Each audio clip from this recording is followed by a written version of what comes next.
do you have an explanation or some insight for us today as to why there's been like a standstill or a strain in the continuity of the strategic dialogue between the two countries?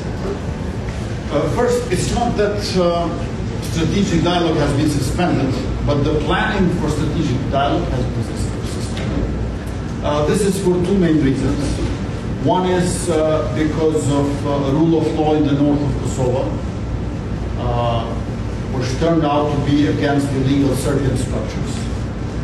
And I cannot make compromises there. I cannot leave this problem to your generation. I think it's my generation who should finish this.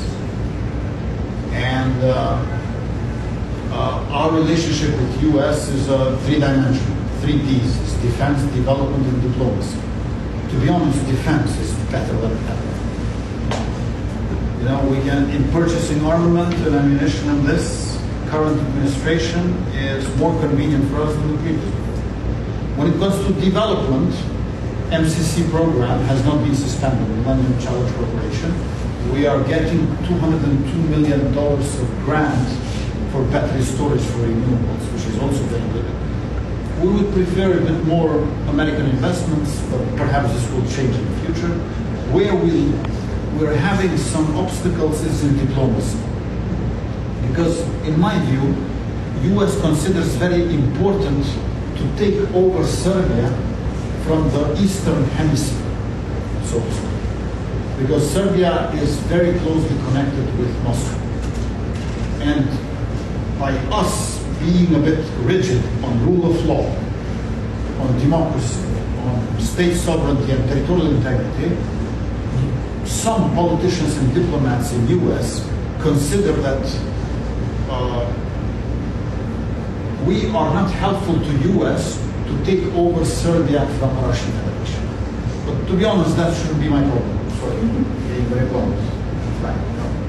So I represent the interests of Republic of Kosovo. And if you are a bit milder with Belgrade, it never proved to be beneficial. Because better you behave with them, worse they get.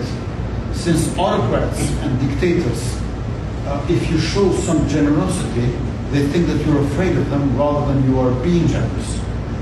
So here we have a bit of like, I don't think that Kosovo and US have differences in terms of values and interests and principles, but yes, we do have differences when it comes to tactics and operations. I'm not a prime minister who is going to tell the Kosovo police, don't arrest that Serbian criminal because we might get condemned from Brussels and Washington, D.C. If they catch him in flagrants, you know, good for our police, bad for him. So it's like, here is like, and I seem to them quite different from my predecessors. So this is the curse of my predecessors who have been very soft. And I'm normal now, but I look a bit extreme. But that is because of my predecessors who were not normal. Sim.